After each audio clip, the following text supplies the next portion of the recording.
제7장. 대제사장이 이르되 이것이 사실이냐? 스데반이 이르되 여러분 부영들이여 들으소서. 우리 조상 아브라함이 하란에 있기 전 메소보다미아에 있을 때 영광의 하나님이 그에게 보여 이르시되 내 고향과 친척을 떠나 내가 내게 보일 땅으로 가라 하시니, 아브라함이 갈대아 사람의 땅을 떠나 하란에 거하다가 그의 아버지가 죽음에 하나님이 그를 거기서 너희 지금 사는 이 땅으로 옮기셨느니라.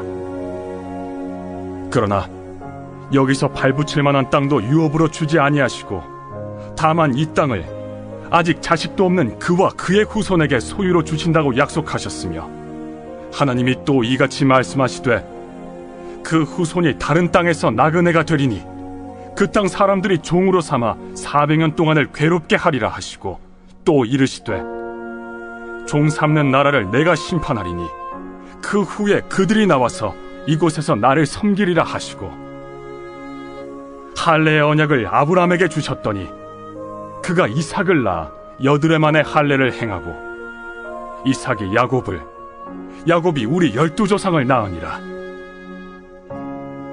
여러 조상의 요셉을 시기하여 애굽에 팔았더니 하나님이 그와 함께 계셔 그 모든 환난에서 건져내사 애굽 왕 바로 앞에서 은총과 지혜를 주시매, 바로가 그를 애굽과 자기 온 집의 통치자로 세웠느니라. 그때 애굽과 가나안 온 땅에 흉년이 들어 큰 환난이 있을세. 우리 조상들이 양식이 없는지라. 야곱이 애굽에 곡식 있다는 말을 듣고 먼저 우리 조상들을 보내고 또 재차 보내매, 요셉이 자기 형제들에게 알려지게 되고 또 요셉의 친족이 바로에게 드러나게 되니라. 요셉이 사람을 보내어 그의 아버지 야곱과 온 친족 75사람을 청하였더니, 야곱이 애굽으로 내려가 자기와 우리 조상들이 거기서 죽고 세겜으로 옮겨져 아브라함이 세겜 하몰의 자손에게서 은으로 값주고 산 무덤에 장사되니라. 하나님이 아브라함에게 약속하신 때가 가까우매 이스라엘 백성이 애굽에서 번성하여 많아졌더니 요셉을 알지 못하는 새 임금이 애굽 왕위에 오르매 그가 우리 족속에게 교활한 방법을 써서 조상들을 괴롭게 하여 그 어린아이들을 내버려 살지 못하게 하려 할세. 그때 모세가 났는데 하나님 보시기에 아름다운지라. 그의 아버지의 집에서 석 달 동안 길리더니 버려진 후에 바로의 딸이 그를 데려다가 자기 아들로 기르매, 모세가 애굽 사람의 모든 지혜를 배워 그의 말과 하는 일들이 능하더라. 나이가 40이 되매 그 형제 이스라엘 자손을 돌볼 생각이 나더니 한 사람이 원통한 일 당함을 보고 보호하여 압제받는 자를 위하여 원수를 갚아 애굽 사람을 쳐 죽이니라. 그는 그의 형제들이 하나님께서 자기의 손을 통하여 구원해 주시는 것을 깨달으리라고 생각하였으나 그들이 깨닫지 못하였더라. 이튿날 이스라엘 사람끼리 싸울 때 모세가 와서 화해시키려 하여 이르되, 너희는 형제인데 어찌 서로 해치느냐 하니, 그 동물을 해치는 사람이 모세를 밀어뜨려 이르되, 누가 너를 관리와 재판장으로 우리 위에 세웠느냐? 내가 어제는 애굽 사람을 죽임과 같이 또 나를 죽이려느냐 하니, 모세가 이 말 때문에 도주하여 미디안 땅에서 나그네 되어 거기서 아들 둘을 낳으니라. 40년이 참에 천사가 시내산 광야 가시나무 떨기 불꽃 가운데서 그에게 보이거늘 모세가 그 광경을 보고 놀랍게 여겨 알아보려고 가까이 가니, 주의 소리가 있어 나는 내 조상의 하나님, 즉 아브라함과 이삭과 야곱의 하나님이라 하신대, 모세가 무서워 감히 바라보지 못하더라.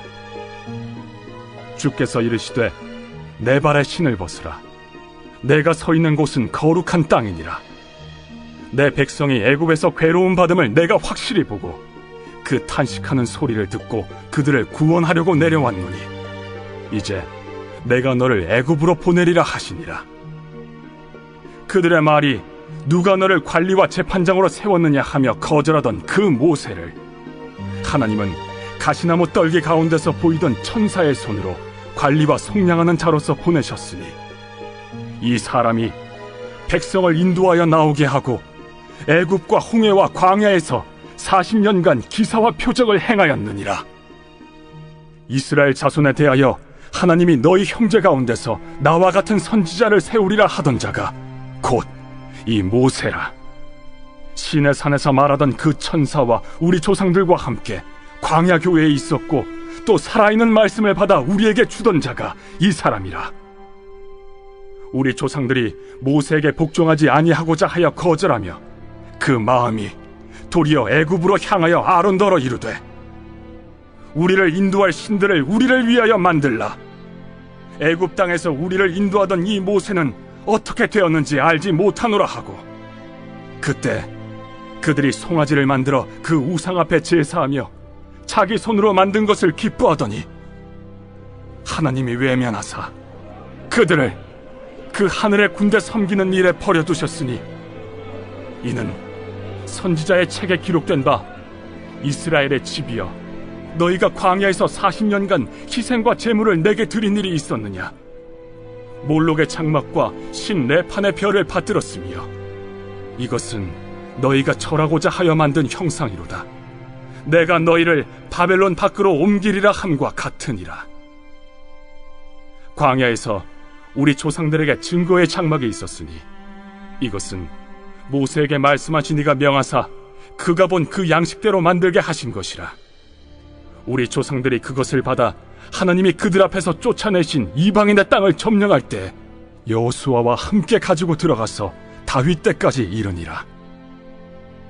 다윗이 하나님 앞에서 은혜를 받아 야곱의 집을 위하여 하나님의 처소를 준비하게 하여 달라고 하더니 솔로몬이 그를 위하여 집을 지었느니라. 그러나 지극히 높으신 이는 손으로 지은 곳에 계시지 아니하시나니 선지자가 말한 바 주께서 이르시되 하늘은 나의 보좌요 땅은 나의 발등상이니 너희가 나를 위하여 무슨 집을 짓겠으며 나의 안식할 처소가 어디냐. 이 모든 것이 다 내 손으로 지은 것이 아니냐 함과 같으니라. 목이 곧고 마음과 귀에 할례를 받지 못한 사람들아, 너희도 너희 조상과 같이 항상 성령을 거스르는도다. 너희 조상들이 선지자들 중에 누구를 박해하지 아니하였느냐. 의인이 오시리라 예고한 자들을 그들이 죽였고 이제 너희는 그 의인을 잡아준 자여 살인한 자가 되나니 너희는 천사가 전한 율법을 받고도 지키지 아니하였도다.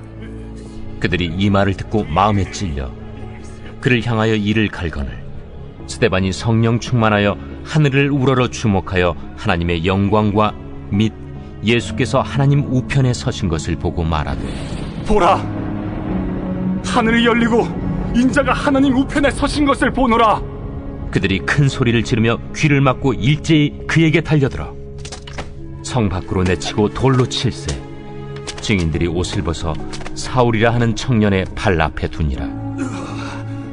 그들이 돌로 스데반을 치니 스데반이 부르짖어 이르되 주 예수여, 내 영혼을 받으시옵소서.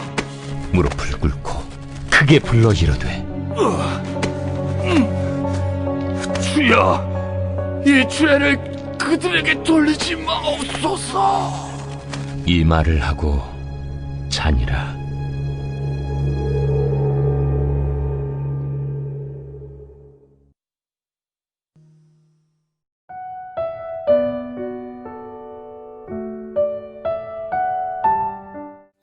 안녕하세요. 김재영 집사입니다. 오늘 사도행전 7장의 말씀을 같이 읽었는데요. 그 말씀 속에 드러난 하나님의 마음과 은혜를 같이 나눠봤으면 좋겠습니다. 사도행전 7장은 크게 두 부분으로 나눕니다. 첫 번째는 1절부터 53절까지 스데반의 설교의 말씀이, 그리고 이후에 60절까지는 스데반의 순교의 장면이 나옵니다. 당시 스데반은 예루살렘 교회가 성령이 충만하고 믿음이 강한 7분을 집사로 세웠는데 그분 중 한 분이셨고 또 예수 그리스도의 복음을 증거하다가 돌아가신 첫 번째 사람으로 성경은 기록하고 있습니다. 유대인들은 예수님의 이름을 전하며 큰 기사와 표적을 행하는 스데반을 못마땅히 여기고 그를 잡아다 공회에 세웁니다. 6장 13절을 보면 스데반이 한 예수님의 복음을 증거하는 것이 성경과 율법에 반한다는 것으로 고발하게 됩니다. 유대인들에게는 뿌리 깊은 선민 사상이 있었습니다. 하나님께 선택받은 유일한 민족으로 자신들만이 하나님의 백성이 될 수 있다고 생각했습니다. 그것의 증거로 모세를 통한 율법과 솔로몬 왕 때 건축된 예루살렘 성전을 들었습니다. 그런데 스데반의 설교는 이 유대인의 선민 사상에 대해서 직접적으로 그것이 교만한 것으로 죄의 뿌리다라고 말하고 계십니다. 하나님의 백성으로서 백성답게 살라고 주신 율법과 성전을 가지고도 하나님 앞에서 얼마나 많은 죄를 범해 왔었는지에 대해 이야기하고 계십니다. 즉, 율법과 성전만으로는 하나님 앞에서 진실되지 못한다는 것을 역설하고 계시고 율법과 성전을 완성시키실 분이 예수 그리스도 한 분뿐이시라고 이야기하고 계십니다. 저는 5살 때부터 40년 넘게 교회를 다녔습니다. 교회를 다닌다는 것이 주일 성수 잘하고 헌금 좀 내고 좀 더 도덕적으로 살면 되는 건 줄 알았습니다. 그렇게 살려고 노력도 조금 한 것 같습니다. 그런데 교회 생활 하면 할수록 시간과 물질 들이는 것에 진이 빠지고 섬김에서 오는 사람들과의 관계 피로도가 커지는데 또 이걸 다 안 하자니 하나님께 야단 맞을 것 같아 이러지도 못하고 저러지도 못하는 종교 생활로 점점 메말라갔습니다. 어떤 분들은 예배를 통해서 기뻐하고 감격하는데 왜 나는 필요하고 지치기만 할까? 지난주가 이번 주 같고 또 다음 주가 전혀 기대가 되지 않는 예배를 드리고 있는 걸까? 이렇게 의문이 드는 중에 어느 날 교회 본당 앞에 적혀있는 커다란 문구가 눈에 들어왔습니다. 하나님은 사랑이시라. 흔해 빠진 그 사랑이라는 단어가 마음에 콕 박혔던 것 같아요. 그래서 진실되게 여쭤봤습니다. 하나님이 사랑이시라고요? 사랑이 뭔데요? 하나님이 저를 어떻게 사랑하십니까? 와, 당돌한 질문이네요. 그땐 정말 종교 생활에 갑갑증이 컸던 시기라 이 당돌한 질문을 마구 할 때였습니다. 그런데 하나님께서 저에게 시나브로로 천천히 알려주셨습니다. 목숨 바쳐 저를 사랑하셨고 지금도 사랑하시고 앞으로도 사랑하실 것이라는 것을요. 바로 그 사랑의 증거가 예수 그리스도시라는 것을요. 너무너무 좋았습니다. 그래서 만나는 사람들마다 예수님 믿으라고 말했어요. 그런데 참 얄궂게도 관계만 깨지더라고요. 전 이제 만나서 이야기 나누기 좀 부담스러운, 그래서 적당히 멀리해야 할 사람으로 분류되어 있더라고요. 이건 또 뭐지? 싶었습니다. 구약을 읽으면서 유대인들 정말 바보 같다는 생각을 많이 했었습니다. 어쩜 그렇게도 하나님의 마음을 모를 수 있나 싶었어요.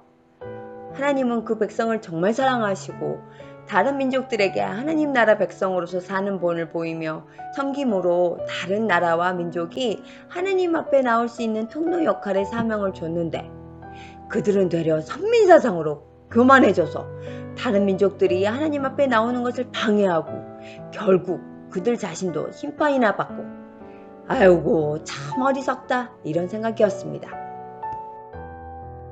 그런데 곰곰이 생각해보니 제가 그런 사람이었습니다.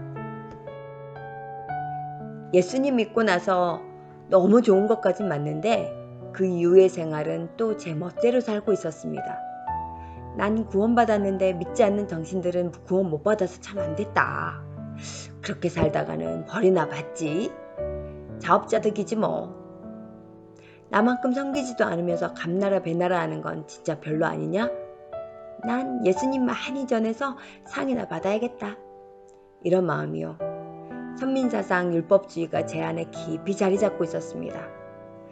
영혼을 사랑하는 마음보다는 믿지 않는 사람들을 만날 때면 난 구원받았고 당신은 못 받았으니 어쩌나 하는 갸륵한 표정을 닮아서 이야기했고, 믿는 사람들과의 교제 안에서는 내가 당신보다 더 나을걸? 내가 더 하나님 더 잘 섬길걸? 하는 비교의식으로 교만했었습니다. 예수님이 저를 위해 왜 목숨까지 바쳐 사랑하셨는지에 대해서, 즉 십자가의 사랑과 부활의 복음으로 기초한 그 삶에 대해서는 진지하게 고민해 보지 않았던 것이었습니다. 오늘 스테반의 설교를 통해 주님은 내 안의 율법과 성전, 즉 종교생활로는 죄만 확인할 뿐이라고 말씀해 주시는 것 같습니다. 진정한 예수 그리스도의 하나님 나라 복음을 알고 그것에 기초해서 살아가야지 진정으로 이 땅에서 하나님 나라를 살아갈 수 있다고 말씀해 주시는 것 같습니다. 하나하나 질문할 때마다, 벽에 부딪히는 것 같을 때마다 친절히 가르쳐 주시는 주님께 감사합니다. 그리고 오늘 2가지 같이 기도하고 싶습니다. 첫 번째는 예수 그리스도를 통해 이루신 하나님 나라 복음을 진정으로 알아가는데 힘쓰게 하여 주시옵소서. 2번째는 이 학기 모든 훈련과 목장 모임에서 영혼을 사랑하는 마음으로 서로의 공동체 안의 지체들을 돌보고 세워가게 하옵소서. 이 2가지를 가지고 기도하시겠습니다.